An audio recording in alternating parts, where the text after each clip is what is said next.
Hello students, welcome to Step Up Academy. मैं अंजलि सिंह कुशवाहा और मैं हूं आपकी बायोलॉजी ट्यूटर।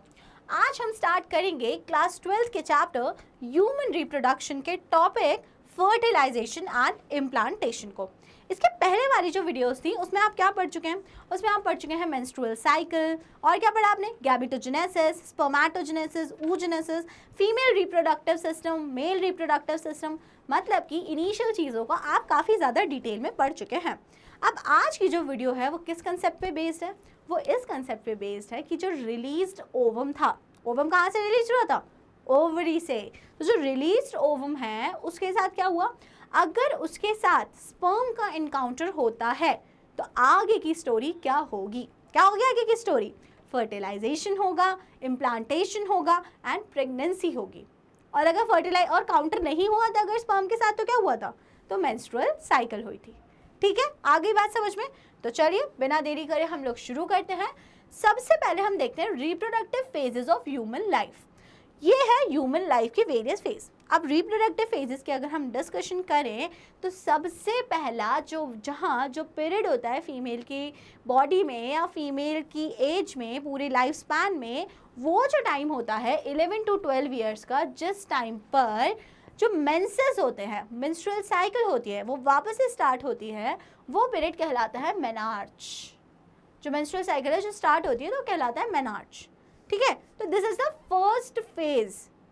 अब कब तक? 12 to 50 ईयर्स ऑफ एज तक फीमेल होती है फर्टाइल, बिकॉज उस पीरियड तक कंटिन्यूएशन में क्या रहते हैं? Menstruation every month female had menstruation.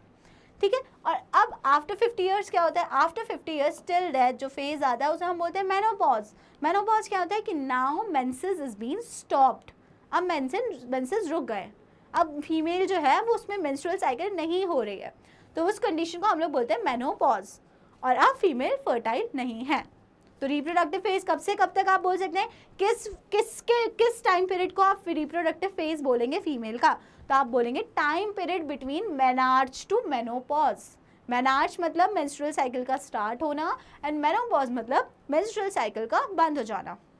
तो जो पीरियड होता है बिटवीन मेनार्च टू मेनोपॉज, ये जो होता है ये क्या कहलाता है? ये ही कहलाता है हमारा रिप्रोडक्टिव फेज। तो फीमेल का जो रिप्रोडक्टिव फेज होता है वो कौन से टाइम स्पैन होता है? Between menarche to menopause. चलिए देख लेते हैं मेनार्च क्या होता है। The first menstruation during puberty. तो जो फर्स्ट टाइम मेंस्ट्रुएशन होता है it is known as menarche. And menopause क्या होता है? Stopping of menstrual cycle at about 50 years of age. जब मेंस्ट्रुअल साइकिल सीज हो जाती है, रुक जाती है, दैट इज मेनोपॉज। तो मेनार्च कब होता है? During puberty 11 to 12 years of age, और मेनोपॉज कब होता है? About 50 years of the age. ठीक है, आगे देखते हैं। Fertilisation and implantation. अब हम देखते हैं कि कैसे फर्टिलाइजेशन होता है। तो सबसे पहली बात, during copulation semen is release by the penis into the vagina, it is called insemination. तो फर्टिलाइजेशन के प्रोसेस होने से पहले क्या होता है? प्री फर्टिलाइजेशन इवेंट्स में, प्री फर्टिलाइजेशन इवेंट्स में गैमेटोजेनेसिस होता है। ठीक है, कंप्लीट हो गया। सेकेंड इंपॉर्टेंट इवेंट क्या होता है?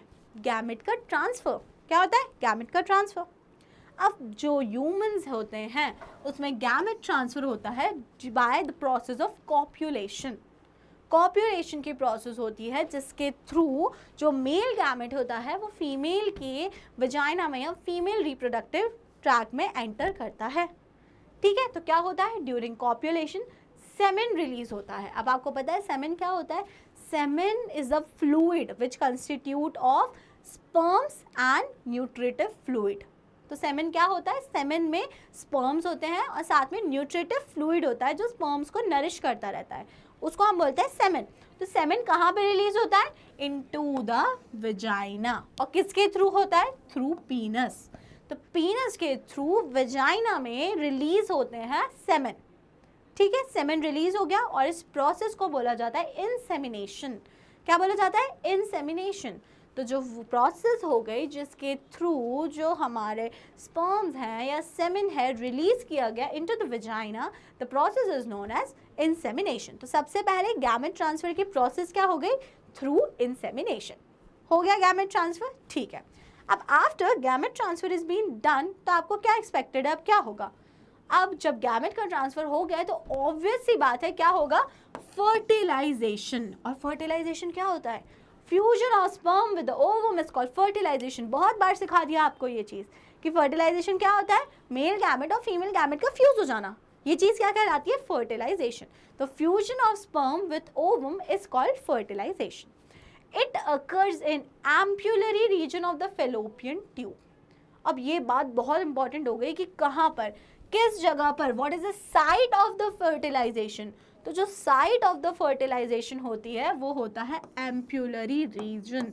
Very very important, very very important. अब बोलोगे मैम ऐसा क्यों, देखते हैं ऐसा क्यों। आपने एक फीमेल रिप्रोडक्टिव ट्रैक्ट को डिटेल में पढ़ा था, सिस्टम को। ये जो पूरा पार्ट होता है यहाँ पे ओवरी है, और ये वाला जो पूरा पार्ट है ये वाला, this is known as fallopian tube. 2 fallopian tube होते हैं ऑन बोथ द साइड्स। अब जो फेलोपियन ट्यूब होता है उसमें यहाँ जो ब्रॉडर पार्ट होता है, this broad part is known as infundibulum. Infundibulum के बाद में जो यहाँ पे एक थोड़ा सा पार्ट है हाईली थोड़ा सा वाइड, उसको हमको क्या बोलते हैं, एम्प्यूला। एंड लास्ट में फिर ये जो नैरो पार्ट है, दिस इज द इस्थमस। तो जो फर्टिलाइजेशन की प्रोसेस होती है वो कौन से वाले रीजन में होती है, in this region known as ampulla. मतलब अगर मैं इसको करूँ तो थोड़ा सा वास्ट तरीके से अगर आपको एक्सप्लेन करूँ तो this region known as ampulla. ठीक है, तो फर्टिलाइजेशन कहाँ पर होता है, फर्टिलाइजेशन होता है एम्प्यूला वाले रीजन में। तो ये बात आपको समझ में आई, आपने नोट डाउन कर ली। आगे इधर पे देखो, एम्प्यूलरी रीजन में क्या होता है। एम्प्यूलरी रीजन में अगर हम बात करें ओवम की, तो ओवम कहाँ से आया है, ovum is release from the ovary. ठीक है, फिम्बरी पे आया। यहाँ पे जो हमारा फेलोपियन ट्यूब है और उसका इस्थमस वाला पार्ट है, उस पर यहाँ पे फिंगर लाइक प्रोजेक्शन होते हैं, जिसे हम लोग क्या बोलते हैं, फिम्ब्रे बोलते हैं। ठीक है, तो यहाँ पे क्या होगा, ओवम रिलीज होगा ओवरी से, फिम्ब्रे उसको एक्सेप्ट करेंगे और वो फिर जाएगा इनफंडिबुलम में, और इनफंडिबुलम से फाइनली वो पहुंचेगा एम्प्यूला तक। मतलब एम्प्यूला वाले रीजन में कौन आ चुका है, ओवम एम्प्यूला वाले रीजन में आ गया है। ठीक है, इज दैट क्लियर, ओके। अब बात करते हैं स्पर्म के। तो स्पर्म सबसे पहले कहाँ पे आए, स्पर्म सबसे पहले एंटर हुए फीमेल बॉडी में वेजाइना वाले पार्ट में। कहाँ पे एंटर हुए, वेजाइना। वेजाइना के बाद वो कहाँ पाएंगे, सर्वाइकल कैनाल। कहाँ पे आएंगे, सर्वाइकल कैनाल। वेजाइना के बाद क्या होता है, सर्विक्स होती है, तो उसमें आएंगे सर्वाइकल कैनाल। सर्वाइकल कैनाल के ऊपर क्या होता है, सर्वाइकल कैनाल के ऊपर होता है यूटेरस। क्या होता है, यूटेरस। और फिर क्या होगा, यूटेरस के थ्रू ट्रैवल करके इस्थमस, और इस्थमस के बाद वो आ जाएंगे कहाँ पे, एम्प्यूला में। कहाँ पे आ जाएंगे, एम्प्यूला में। आ रही है इतनी बात समझ में। मतलब कि जो अल्टीमेट एम है वो क्या है, अल्टीमेट एम हमारा ये है कि स्पर्म और ओवम मीट हो जाना चाहिए। और मिलने की जगह हर कुछ नहीं होगी, एक स्पेसिफिक जगह होगी ना। आपको अपने फ्रेंड से मिलने जाना है फॉर एग्जांपल, ठीक है, मिलने जाना है, तो आप लोग क्या करोगे, घर से निकल जाओगे, फिर डिसाइड करोगे कहाँ मिलना है, कि निकलने से पहले ही डिसाइड करके जाओगे कि हाँ भाई मेरे को इस कैफ़े पे मिलना, हाँ बहन मुझे इस कैफ़े पे मिलना। डिसाइड करके निकलोगे ना घर से, तो आप सीधे वहाँ पहुँच जाओगे। ठीक है, कि हाँ मुझे उसने इस वाले कैफ़े पे बुलाया है, उसने मुझे बेकन शेक पे बुलाया है, तो मैं ठीक है, मैं बेकन शेक पे चला जाता हूँ। ओके, लेकिन यहाँ पर भी वही बात हो रही है कि पहले से डिसाइडेड है कि हमें एम्प्यूला पर पहुँचना है। तो स्पर्म सारे रास्ते ट्रैवल करके यहाँ पहुँच रहा है, एम्प्यूला तक पहुँच रहा है, और सिमिलरली ओवम भी जो जो रास्ते में पड़ रहा है उसको ट्रैवल करते हुए एम्प्यूला तक पहुँच रहा है। तो सीधी बात हो गई, क्या सीधी बात हो गई, कि ओवम और स्पर्म दोनों ही ट्रैवल करके फाइनली एम्प्यूलरी रीजन में पहुंच जाते हैं। ठीक है, अब एम्प्यूलरी रीजन में पहुंच गए और क्या हो जाएगा, फर्टिलाइजेशन हो गया। लेकिन अब कुछ कंडीशन है फर्टिलाइजेशन की, देखते हैं क्या कंडीशन है। Fertilisation happens only if ovum and sperms are transported simultaneously, so all copulation do not lead to fertilisation and pregnancy. ठीक है, क्या कंडीशन हो गई, यही तो कंडीशन है, कि कोई कंडीशन नहीं है, सिर्फ एकमात्र यही कंडीशन है कि अगर स्पर्म और ओवम दोनों अगर एम्प्यूला वाले रीजन में मिले हैं तभी फर्टिलाइजेशन होगा। और अगर थोड़ा सा भी ओवम आगे चला गया या थोड़ा सा भी स्पर्म आगे चला गया, या वाइस वर्सा बोलूँ तो थोड़ा सा ओवम पीछे रह गया या स्पर्म पीछे रह गया या स्पर्म आगे, कुछ भी गड़बड़ हुआ इस टाइप का, फर्टिलाइजेशन नहीं होगा। वेरी स्पेसिफिकली जो फर्टिलाइजेशन है वो ओनली एंड ओनली सिर्फ और सिर्फ एम्प्यूलरी रीजन में ही होता है। उसके अलावा ना आगे ना पीछे, ना इस्थमस में, ना हमारे इनफंडिबुलम में, ना यूट्रस में, कहीं भी नहीं होगा। अगर हो भी रहा है वहाँ पे तो फिर it will not lead to pregnancy. Okay, तो क्या लिखा हुआ है, the transported simultaneously, so all copulation do not lead to fertilisation and therefore pregnancy. ये बात आपके लिए बहुत इंपॉर्टेंट है समझना कि सारे कॉपुलेशन से प्रेगनेंसी नहीं होती है। कब होगा, जब ओवम जो है वो किस वाले पार्ट में होगा, एम्प्यूला, और सिमिलरली स्पर्म्स भी जो है वहाँ एम्प्यूला में होंगे, तब फर्टिलाइजेशन होगा। A sperm contacts with zona pellucida, it induces changes in the membrane that block the entry of the additional sperm. अब फर्टिलाइजेशन होने से पहले क्या कहानी हुई, चलिए सुनते हैं, देखते हैं, समझते हैं। कहानी यहाँ तक आ चुकी थी, कहानी चल रही है, समझते चलेंगे तो मजा आएगा, नहीं तो बड़ी बकवास लगेगी। तो चलिए, कहानी यहाँ तक आ चुकी थी कि एम्प्यूला वाला जो रीजन है, कौन सा वाला, एम्प्यूला वाला जो रीजन है हमारे ओविडक्ट्स का या फेलोपियन ट्यूब का, उसमें ओवम भी आ चुका है और उसमें स्पर्म भी आ चुका है। स्पर्म और ओवम दोनों ही एम्प्यूला वाले रीजन में आ चुके हैं। आगे की कहानी क्या होगी देखते हैं। आगे की कहानी देखने के लिए इधर पे आ जाइए। ये क्या है, this is the structure of the ovum. Very good, हम ये पढ़ चुके हैं। आउटर लेयर, ये जो पिंक कलर की सेल्स बनी है, ये क्या है, these are the corona radiata cells. पढ़ा था ना हमने, भूलना नहीं है जो हमने प्रीवियस पढ़ा हुआ है। These are the corona radiata cells, corona radiata cells की लेयर्स हैं। चलो ठीक है। उसके बाद में सेकेंड लेयर कौन सी होती थी, सेकेंड लेयर होती थी जोना पेलुसिडा। और सबसे अंदर कौन सी लेयर होती है, जो अंदर कौन सी होती है, ये वाली लेयर की अगर बात करूं, it is plasma membrane. Plasma membrane. तो ये जो लेयर्स होती हैं ये आप पहले ही पढ़ चुके हैं किसकी, ओवम की। अब होता क्या है, जैसे ही स्पर्म आया, सपोज ये बना देती हूँ मैं स्पर्म, एक तो आएगा नहीं, एक ही आएगा क्या, स्पर्म एक बार में पर इजैकुलेशन क्या काउंट होता है, 200 to 300 मिलियन। तो मतलब 200 to 300 मिलियन स्पर्म्स यहाँ पे आ रहे हैं। बहुत सारे स्पर्म्स रेस लगाते हुए यहाँ पर आ रहे हैं। ये मैंने बना दिया। अब क्या होगा, सारे स्पर्म ऐसे आएंगे और ये जो कोरोना रेडिएटा है इसको पेनिट्रेट करके अपने सर को किस पे अड़ाएंगे, जाके अड़ाएंगे जोना पेलुसिडा पे। मतलब सबसे पहले वो कौन सी लेयर को पेनिट्रेट करेंगे, कोरोना रेडिएटा को। कोरोना रेडिएटा को पेनिट्रेट करके वो ट्राई करेंगे पेनिट्रेट करने का जोना पेलुसिडा लेयर को। ऑब्वियस ही बात है कि अगर उसको अंदर तक पहुंचना है, ये है काम की चीज़, अगर इस तक पहुंचना है, ओवम तक के अंदर जो एग है उस तक पहुंचना है, तो इसको पेनिट्रेट करके अंदर जाना पड़ेगा। ठीक है। अब जैसे ही स्पर्म जोना पेलुसिडा को पेनिट्रेट करते हैं तो क्या होता है, जोना पेलुसिडा अपनी मेम्ब्रेन में ऐसे चेंजेस करती है कि सिर्फ एक ही स्पर्म अंदर जा पाए। सारे उसको पेनिट्रेट करने की कोशिश कर रहे हैं। जैसे ही एक स्पर्म एंटर हुआ, वैसे ही जोना पेलुसिडा की मेम्ब्रेन ऐसे चेंजेस करेगी कि अब कोई भी स्पर्म एंटर ना हो पाए। मतलब कि एक बार में एक ही स्पर्म अंदर जाएगा बस, उसके बाद में किसी को भी एंट्री नहीं मिलेगी। आ गई आपको बात समझ में? तो यही बात यहाँ पे मेंशन है। A sperm contact with zona pellucida, corona radiata को उसने करा पूरा सा क्या बोलते पेनिट्रेट, और कहाँ पहुंचा, जोना पेलुसिडा पे पहुंचा। It induces changes in the membrane, membrane में, जोना पेलुसिडा मेम्ब्रेन में क्या करे, चेंजेस इंड्यूस करे, जिसके कारण क्या हुआ, further blocks the entry of additional sperm. अब आगे और दूसरे स्पर्म्स एंटर नहीं हो पाएंगे। मतलब सिर्फ एक ही स्पर्म जो है वो इसके अंदर एंटर कर पाएगा। चलिए क्लियर, आगे देखते हैं। The secretion of the acrosome helps sperm to enter the egg cytoplasm via zona pellucida and plasma membrane. अब आप बोलोगे मैम स्पर्म कैसे पेनिट्रेट करते जा पा रहे हैं, तो आपने स्ट्रक्चर ऑफ द स्पर्म को बहुत अच्छे से पढ़ा है। आपने पढ़ा जो हेड वाला पोर्शन होता था स्पर्म का, होता था ना हेड वाला पोर्शन। अगर ये देखो ये डायग्राम देख लो, हेड वाला जो पोर्शन होता था, हेड में क्या होता था, आगे एक प्रोजेक्शन होता था जिसको हम लोग बोलते थे एक्रोसोम, और acrosome is filled by enzymes. तो जो एक्रोसोम था उसकी जो एंजाइमेटिक सिक्रीशंस हैं वो हेल्प करेंगे स्पर्म को कहाँ पे जाने के लिए, एग के साइटोप्लाज्म में एंटर करने के लिए बहुत उसको हेल्प करेंगे। तो वो पेनिट्रेट करेगा जोना पेलुसिडा को, इसके जो सिक्रीशन है वो एंजाइम्स जो जोना पेलुसिडा को सिंपल लैंग्वेज में तोड़ेंगे, और तोड़ के प्लाज्मा मेम्ब्रेन को भी क्या बोलते पेनिट्रेट करते हुए एग के साइटोप्लाज्म में स्पर्म पहुँच गया। अब क्या होगा, this causes second meiotic division of the secondary oocyte to form an ovum, ooted and second polar body. Very very important. यहाँ से लेके यहाँ तक की बात बहुत ज़्यादा इंपॉर्टेंट है। 2 स्टार 3 स्टार लगा दे रही रेड कलर के मैं। चलिए देखते हैं क्या हुआ। oogenesis पढ़ रहे थे हम, oogenesis पढ़ रहे थे, ठीक है। oogenesis में हमने सीखा था कि सबसे पहले क्या होता है, प्राइमरी oocyte। प्राइमरी oocyte से बन जाता है सेकेंडरी oocyte। लेकिन प्राइमरी oocyte किसके अंदर रहता है, प्राइमरी फॉलिकल। फिर प्राइमरी फॉलिकल से क्या बनता है, सेकेंडरी फॉलिकल।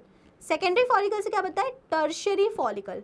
और टर्शियरी फॉलिकल के अंदर होते होते होता क्या है, प्राइमरी oocyte कन्वर्ट हो जाता है सेकेंडरी oocyte में। मतलब कि सेकेंडरी oocyte किसके ऊपर, टर्शियरी फॉलिकल के अंदर, ठीक है।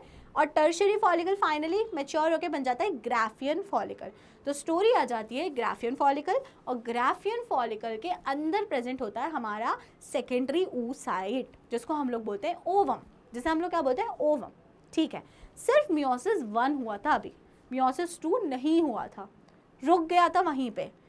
अब क्या होगा, जैसे ही स्पर्म्स ने ज़ोना पेलुसिडा को पेनिट्रेट करना स्टार्ट करा, अंदर जो बैठा सेकेंडरी oocyte है वो कंप्लीट करेगा अपना सेकेंड मियोसिस, मियोसिस 2 डिवीजन। मैंने बोला ना, स्पर्म से इनकाउंटर हुआ तो ही मियोसिस 2 स्टार्ट हुआ। अगर स्पर्म का इनकाउंटर नहीं होता तो बॉडी से सेकेंडरी oocyte बाहर निकाल देते। लेकिन अब यहाँ पे स्पर्म से इनकाउंटर हो गया है, तो जो सेकेंडरी oocyte है वो हमारा अपना सेकेंड मियोसिक डिवीजन, मतलब कि मियोसिस 2 कंप्लीट कर लेगा। और जब मियोसिस 2 कंप्लीट कर लेगा तो क्या बन जाएगा, तो बन जाएगा ऊटेड। क्या बन जाएगा, ऊटेड। समझ में आ रही है बात। तो सेकेंडरी oocyte और ओवम ये थोड़ा सा कंफ्यूजिंग है। एनसीईआरटी सेकेंडरी oocyte को ही ओवम बोलती है और फिर एग को भी, ऊटेड को भी ओवम बोलती है। तो आप इस बात का ऐसे समझ सकते हैं कि फाइनली ऊटेड या फिर फीमेल गैमेट एग फॉर्म हो जाएगा। आ गई आपको बात समझ में, ठीक है। ऊटेड की फॉर्मेशन हो जाएगी।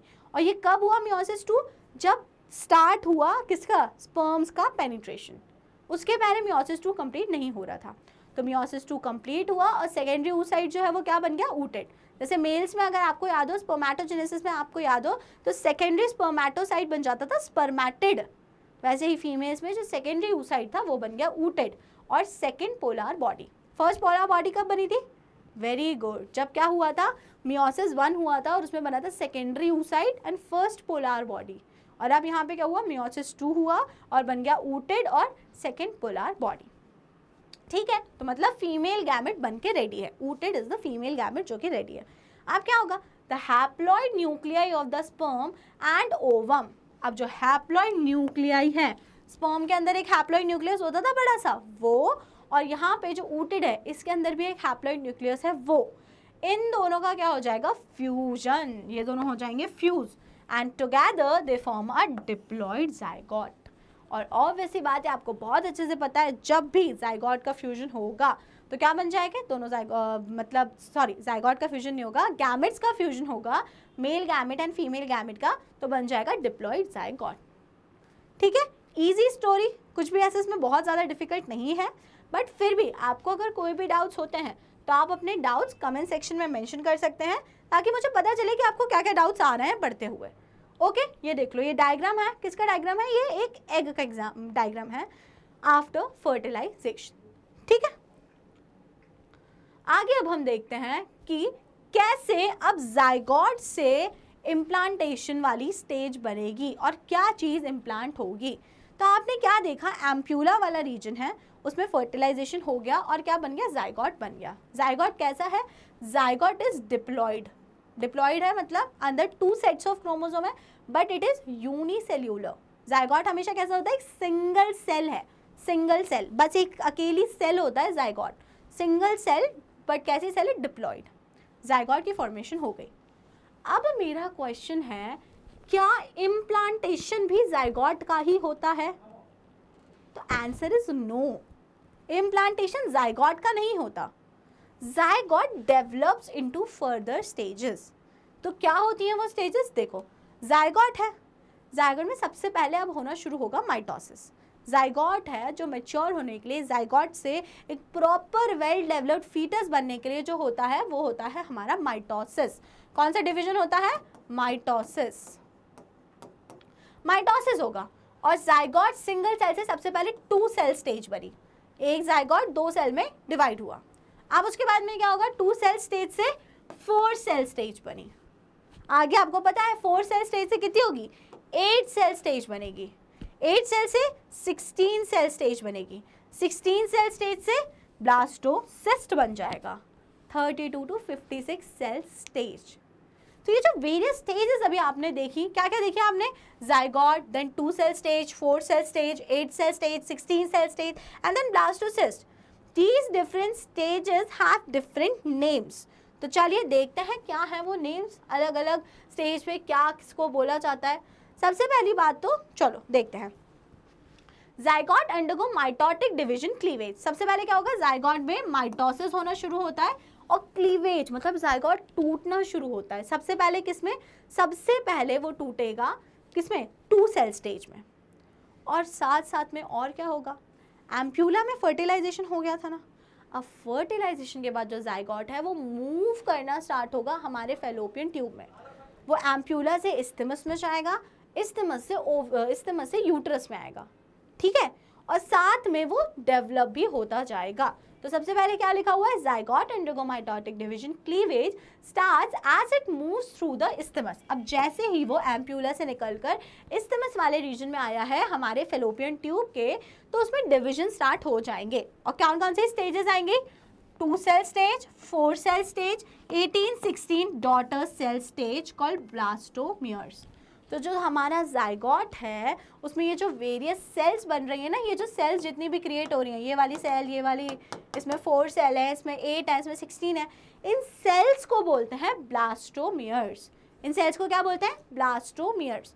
तो हम ऐसा बोल सकते हैं ना, जाइगोट डिवाइड हो जा रहा है और पहले क्या बना रहा है, 2 blastomere stage, 4 blastomere stage, 8 blastomere stage, 16 blastomere stage. जो वेरियस सेल्स में डिवाइड हो रहा है zygote, these cells are known as blastomeres. Okay, the embryo with 8 to 16 blastomeres is called a morula. मैंने बोला था नहीं, डिफरेंट स्टेजेस के डिफरेंट नाम होते हैं। तो 8 से 16 स्टेज के बीच में हम लोग क्या बोलते हैं इसको बोला जाता है मॉर्यूला। क्या बोला जाता है, मॉर्यूला। तो आप समझ गए, जाइगोट है, डिवीजन उसमें हो रहा है, पहले 2 सेल, 4 सेल्स, 8 सेल, 16 सेल, इन सेल्स को बोल रहे हैं ब्लास्टोमियर। 8 से 16 ब्लास्टोमियर वाली जो सेल होता है या जाइगोट होता है, जो कंडीशन होती है, अब उसको जाइगोट नहीं बोलेंगे, अब हम उसको बोलते हैं मॉर्यूला। क्या बोलते हैं उसको हम लोग, morula. Morula continues to divide and transforms into blastocyst. अब क्या हुआ, जाइगोट से डेवलप हुआ मॉर्यूला। मॉर्यूला में अब और फर्दर डिवीजन होंगे और बनेगा ब्लास्टोसिस्ट। क्या बनेगा, ब्लास्टोसिस्ट। तो चलिए देखते हैं, अभी यहाँ तक क्या बन चुका है, मॉर्यूला बन चुका है। जाइगोट था 2, 4, 6 सेल, 8 सेल स्टेज और फाइनली बन गया है यहाँ पे हमारा मॉर्यूला। और मॉर्यूला के बाद यहाँ पे डायरेक्ट बन गया ब्लास्टोसिस्ट। क्या बन गया यहाँ पे, ब्लास्टोसिस्ट। अब मॉर्यूला और ब्लास्टोसिस्ट में क्या डिफरेंस होता है वो हम देखते हैं। कैसे आप उसको बोलोगे कि ये मॉर्यूला है और कैसे बोलोगे कि ये ब्लास्टोसिस्ट है। डायग्राम दिख रहा है आपको ये वाला इजीली, देखो सबसे पहले यहाँ पे जाइगोट है, दिख रहा है क्लियर कट जाइगोट। जाइगोट में क्लीवेज हुआ और 2 सेल स्टेज, 4 सेल स्टेज उन्होंने स्किप किया, डायरेक्ट उन्होंने बनाया 8 सेल स्टेज, जैसे हम क्या बोलेंगे, मॉर्यूला। मॉर्यूला में फर्दर क्लीवेज हुआ और क्या होगा, अब मॉर्यूला जो है और ज़्यादा सेल्स में डिवाइड हो जाता है और अब हम इसको बोलने लगते हैं ब्लास्ट्यूला। क्या बोलने लगते हैं इसको हम लोग, ब्लास्ट्यूला, बिकॉज ये एक हॉलो बॉल की तरह बन जाता है, हॉलो हो जाता है अंदर से, ठीक है। अंदर से हॉलो हो गया तो इस जो अंदर खाली जगह है, उस खाली जगह को, उस कैविटी को हम लोग बोलते हैं ब्लास्टोसील। क्या बोलते हैं उसको हम लोग, ब्लास्टोसील। तो आपको क्या ध्यान रखना है, जाइगोट से बनेगा morula, 8 to 16 cell stage. 8 to 16 cell में फर्दर डिवीजन हुए हैं और अंदर एक हॉलो जगह क्रिएट हो गई। हॉलो स्टेज वाली जो कंडीशन होती है उसको हम लोग बोलते हैं ब्लास्ट्यूला, और जो अंदर की जो कैविटी होती है उसको हम लोग बोलते हैं ब्लास्टोसील। कैविटी को क्या बोलते हैं, ब्लास्टोसील, और स्टेज को बोलते हैं ब्लास्ट्यूला। अब आगे क्या होगा, देखो गैस्ट्रुलेशन होगा और अब क्या होगा, ये लेयर्स फॉर्म होगी। ये जो खाली बॉल है ये, इसमें देखो ये अंदर की तरफ फोल्ड हो जा रही है ना, ये ऐसे अंदर की तरफ फोल्ड हो रही है ना, ये देखो ये एरोज बने हुए हैं और ये अंदर की तरफ ऐसे फोल्ड हो जा रही है। सेल्स ऐसे अंदर की तरफ मूव कर रही हैं, सेल्स अंदर की तरफ मूव करेंगी और 3 लेयर्स में डिवाइड हो जाएंगी, 3 लेयर्स में डिवाइड हो जाएंगी, एक्टोडर्म, एंडोडर्म, मेसोडर्म। और इस वाली स्टेज को हम लोग बोलेंगे गैस्ट्रूला। क्या बोलेंगे इस वाली स्टेज को हम लोग, गैस्ट्रूला। तो आपको क्या ध्यान रखना है, सबसे पहले जायगोट, आप नेम्स न लग, अभी आपके लेवल पे नेम्स ही बहुत इंपॉर्टेंट है। जायगोट, जायगोट से क्या बनता है, मॉर्यूला, यहाँ पे लिख देती हूँ मैं मॉर्यूला, मॉर्यूला, मॉर्यूला से क्या बनता है, ब्लास्ट्यूला, ब्लास्ट्यूला से क्या बनता है, गैस्ट्रूला। ठीक है, तो zygote, morula, blastula and then gastrula. Gastrula में क्या होगा, कैविटी देखने को हमें मिलती है, वो तो हमें ब्लास्ट्यूला में भी देखने को मिलेगी, कैविटी को हम लोग बोलते हैं ब्लास्टोसील। ओके, चलिए आगे देखते हैं। इन ब्लास्टोसिस्ट, और फाइनली क्या बन जाता है, ब्लास्टोसिस्ट, है ना, मॉर्यूला, और फिर उसके बाद में क्या बनेगा, blastula, ग्रेस्ट्रूला and then blastocyst. Finally क्या बन जाता है, blastocyst. The blastomeres are arranged in an outer layer, trophoblast, and an inner cell mass attached to trophoblast. अब देखो, डेवलपमेंट चल रहा था, सेल्स डिवीजन कंटिन्यूसली चल रहा है, एक स्टेज ऐसी आती है जिसमें क्या होता है, सेल्स ऐसे अरेंज हो जाती हैं। देखो, बहुत छोटा सा डायग्राम बना के दिखा रही हूँ, इससे आपको समझ आ जाएगा। एक तो ये अंदर गुच्छा बन गया सेल्स का, और बाकी सेल्स जो है वो बॉर्डर पे इस तरीके से आ गए। This stage is known as blastocyst. इस स्टेज को हम लोग क्या बोलते हैं, ब्लास्टोसिस्ट। जो आउटर अरेंज्ड सेल्स हैं उनको हम लोग बोलते हैं ट्रोफोब्लास्ट। क्या बोलते हैं उसको हम लोग, ट्रोफोब्लास्ट। ये जो बाहर वाली सेल्स की लेयर है ना, ये वाली, इसको हम लोग क्या बोलते हैं, ट्रोफोब्लास्ट। एंड उसके बाद में क्या होता है, जो इनर सेल मास है, ये जो इनर सेल मास है, अंदर की तरफ जो सेल अरेंज हो गए, इनको हम लोग बोला जाता है इनर सेल मास। तो आपको ध्यान रखना है, ब्लास्टोसिस्ट वो स्टेज होती है जिसमें आउटर सेल्स की लेयर होती है, जिसे हम लोग ट्रोफोब्लास्ट बोलते हैं। अंदर की तरफ सेल्स का गुच्छा होता है, जिसे हम लोग बोलते हैं इनर सेल मास। और इनर सेल मास क्या हवा में लटका हुआ है, तो answer is no. Inner cell mass is attached to trophoblast. जो आउटर लेयर है ट्रोफोब्लास्ट, उससे अटैच्ड है हमारा इनर सेल मास। ठीक है, the trophoblast layer give nourishment to the inner cell mass. और जो ट्रोफोब्लास्ट है वो अंदर वाला इनर सेल मास को नरिशमेंट देते हैं। Also it get attach to endometrium. और जो ट्रोफोब्लास्ट है ना, वही जाके फाइनली जुड़ेगा एंडोमेट्रियम से। अब आप बोलोगे एंडोमेट्रियम क्या है, तो endometrium is the layer of the uterus. याद करिए कौन कौन सी लेयर्स थी, perimetrium, myometrium and endometrium. Inner most layer of the uterus, endometrium, उससे ही जाके जुड़ने का काम किसका है, ट्रोफोब्लास्ट। आउटर लेयर का जो काम है यही काम है। तो ब्लास्टोसिस्ट बनी, ब्लास्टोसिस्ट में आउटर सेल बन गई एक लेयर, जिसको हमने बोला ट्रोफोब्लास्ट। अंदर एक सेल्स का गुच्छा बन गया, जिसे हमने बोला इनर सेल मास। अब क्या होगा, ये inner cell mass further 3 layers में डिवाइड होगा। आ रही है बात समझ, जिस प्रोसेस को हम लोग बोलेंगे गैस्ट्रुलेशन। क्या बोलेंगे जिस प्रोसेस को, गैस्ट्रुलेशन। चलो देखते हैं आगे अब क्या होने वाला है। The inner cell mass gets differentiated to 3 germ layer. अब जो इनर सेल मास है उससे 3 जर्म लेयर्स की फॉर्मेशन होती है। अब इन्हें जर्म लेयर्स क्यों बोल रहे हैं, जर्म लेयर्स क्योंकि अब बॉडी में जो भी ऑर्गन का डेवलपमेंट है वो सिर्फ इन 3 लेयर्स से ही होगा। आउटर एक्टोडर्म, सबसे बाहर साइड जो डेवलप होगी उसे हम लोग बोलने लगेंगे, डायग्राम देखो, सबसे ऊपर तरफ जो है दैट इज द एक्टोडर्म, जो बीच में हो जाएगी वो हो जाएगी हमारी मीजोडर्म, और अंदर वाली जो होगी वो हो जाएगी एंडोडर्म। तो 3 लेयर्स में 3 जर्म लेयर्स फॉर्म हो जाएंगी, किससे, इनर सेल मास से। इनर सेल मास से डेवलप हो जाएंगी 3 लेयर, जो क्या क्या होंगी हमारी, जो कि होंगी हमारी एक्टोडर्म, मीजोडर्म एंड एंडोडर्म। ठीक है, this 3 layer structure gastrula forms the embryo. और अब क्या हुआ, ये जो 3 लेयर स्ट्रक्चर बना जिसको हम लोग बोल रहे हैं गैस्ट्रूला फॉर्म द एम्ब्रियो। तो अब एक बार फिर से रिवाइज करते हैं। जायगोट, जायगोट से क्या बनेगा, जायगोट से बनेगा मॉर्यूला। ठीक है, मॉर्यूला से क्या बना था, मॉर्यूला से बना था ब्लास्ट्यूला। ब्लास्ट्यूला के बाद एक स्टेज आएगी जिसको बोल रहे हैं ब्लास्टोसिस्ट। क्या बोल रहे हैं, ब्लास्टोसिस्ट। ब्लास्टोसिस्ट का होगा इम्प्लांटेशन, और इम्प्लांटेशन के बाद वो डेवलप होगी इनर सेल मास में, ट्रोफोब्लास्ट में डेवलप हुआ, उससे एक्टो एंडो मीजोडर्म बनेंगे। ठीक है, ब्लास्टोसिस्ट में उसका फिर वो हो गया, और फिर जब तीनों लेयर्स बन जाएंगे तो अब हम उसको बोलेंगे गैस्ट्रूला। अब हम उसे ब्लास्टोसिस्ट नहीं बोलेंगे, अब हम उसे क्या बोलने लगेंगे, गैस्ट्रूला। तो आपको वेरियस स्टेजेस क्लियर हो रहे होंगे। ब्लास्टोसिस्ट बहुत इंपॉर्टेंट है, याद रखो। अभी मैंने क्या पढ़ा दिया है, ब्लास्टोसिस्ट में आउटर लेयर होती है जिसे ट्रोफोब्लास्ट बोलते हैं, इनर सेल मास होता है, गुच्छा होता है जिसे हम इनर सेल मास बोलते हैं। इनर सेल मास जो होता है वो डिफरेंशिएट होकर 3 जर्म लेयर्स बनाता है, outer ectoderm, middle mesoderm and inner endoderm. ये बातें आपको नहीं भूलना है। आगे देखते हैं हम लोग, after attachment uterine cell divide rapidly and cover the blastocyst. मतलब कि अब कहानी फर्टिलाइजेशन की खत्म हो गई है, डेवलपमेंट हो गया है, जाइगोट जो है वो अभी फर्दर स्टेजेस में डिवाइड हो चुका है। अब होगा इम्प्लांटेशन। क्या होगा अब? इम्प्लांटेशन। मतलब कि अब फाइनली यूटरस में जाके ब्लास्टोसिस्ट खुद को इम्बेड कर लेगा। ये डायग्राम देखो नीचे वाला, this is endometrium and this is lumen of the uterine cavity, this is uterine cavity. अब क्या होता है, as a result the blastocyst become embedded in the endometrium, this is called implantation. तो इम्प्लांटेशन होता क्या है? इम्प्लांटेशन ये होता है कि जो ब्लास्टोसिस्ट वाली स्टेज है वो जाकर एंडोमेट्रियम ऑफ द यूटरस में घुस जाए, फंस जाए, धस जाए, यही जो होता है कहलाता है इम्प्लांटेशन। तो कुछ नहीं है इम्प्लांटेशन, आपको ये बात याद रखना है इम्प्लांटेशन में किसका होता है, किस स्टेज पे इम्प्लांटेशन होता है। तो इम्प्लांटेशन किस स्टेज पे होता है? ब्लास्टोसिस्ट वाली स्टेज पे इम्प्लांटेशन हो जाता है। मतलब कि इसमें जाके ट्रोफोब्लास्ट जो होते हैं, ट्रोफोब्लास्ट द आउटर लेयर, वो जाके खुद को अटैच कर लेते हैं एंडोमेट्रियम से। और फिर क्या होता है, एंडोमेट्रियम भी खुद को ग्रो करती है और चारों तरफ से आके हमारे ट्रोफोब्लास्ट को कवर कर लेती है। इस तरीके से ये जो प्रोसेस होती है इसको हम लोग बोलते हैं इम्प्लांटेशन। आ गई आपको बात समझ में? चलो ये वाला डायग्राम से पूरा हम लोग रिवाइज कर लेते हैं कैसे क्या हुआ। सबसे पहले ये ओवरी है, ओवरी से रिलीज हुआ सेकेंडरी oocyte, सेकेंडरी oocyte पहुंचा, सबसे पहले फिमरे ने उसे रिसीव करा, वो पहुंचा इन्फंडिबुलम वाले रीजन में, इन्फंडिबुलम वाले रीजन से वो पहुंचा एम्प्यूला में, एम्प्यूला में इनकाउंटर हुआ उसका स्पर्म्स के साथ। किसके साथ इनकाउंटर हुआ? स्पर्म के साथ।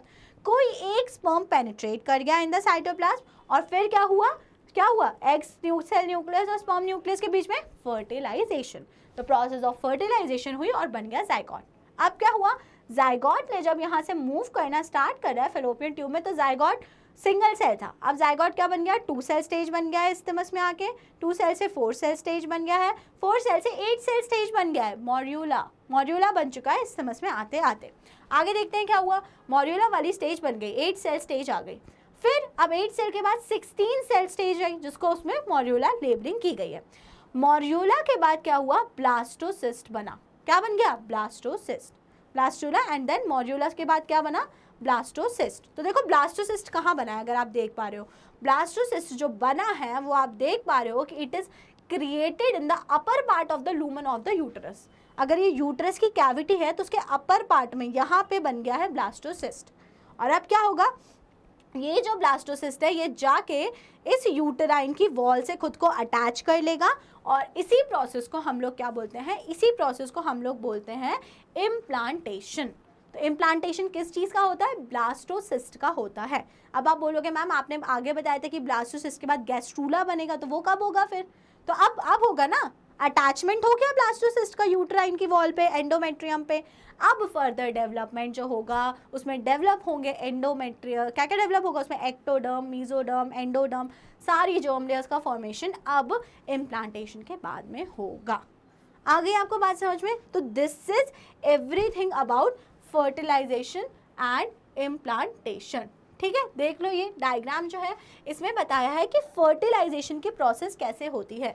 तो फर्टिलाइजेशन की प्रोसेस में क्या बताया है कि कैसे जो हमारा स्ट्रक्चर्स होते हैं वो खुद को अटैच करते हैं थ्रू एंडोमेट्रियम वॉल, कैसे ब्लास्टोसिस्ट खुद को जो है वो अटैच कर पाता है। और फिर अब हम आगे जब प्रेगनेंसी पढ़ेंगे तो हम उसमें पढ़ेंगे प्लेसेंटा फॉर्मेशन कैसे होता है और various changes that occurs in pregnancy. तो एक बार जब इम्प्लांटेशन हो गया तो इम्प्लांटेशन को ही हम अब बोलेंगे कि यस प्रेगनेंसी हो चुकी है, प्रेगनेंसी इज पॉजिटिव। इम्प्लांटेशन का रिजल्ट क्या होगा? प्रेगनेंसी। अगर इम्प्लांटेशन नहीं हुआ है तो आप कभी भी उसको प्रेगनेंसी नहीं बोलोगे। आगे आपको बात समझ? तो आज हमने सिर्फ क्या पढ़ा है, आज हमने पढ़ा है फर्टिलाइजेशन एंड इम्प्लांटेशन। अब जो नेक्स्ट वीडियो होगी उसमें मैं आपको पढ़ाऊंगी प्रेगनेंसी, एम्ब्रियोजेनेसिस एंड पार्चुरेशन। ठीक है, तो बाकी आज के वीडियोस में अगर आपको कोई भी डाउट हो तो अपने डाउट को कमेंट सेक्शन में मेंशन करिएगा। बाकी वीडियो पसंद आया है तो क्या करना है, वीडियो को करना है लाइक और स्टेप अप अकेडमी को करना है सब्सक्राइब। Thank you and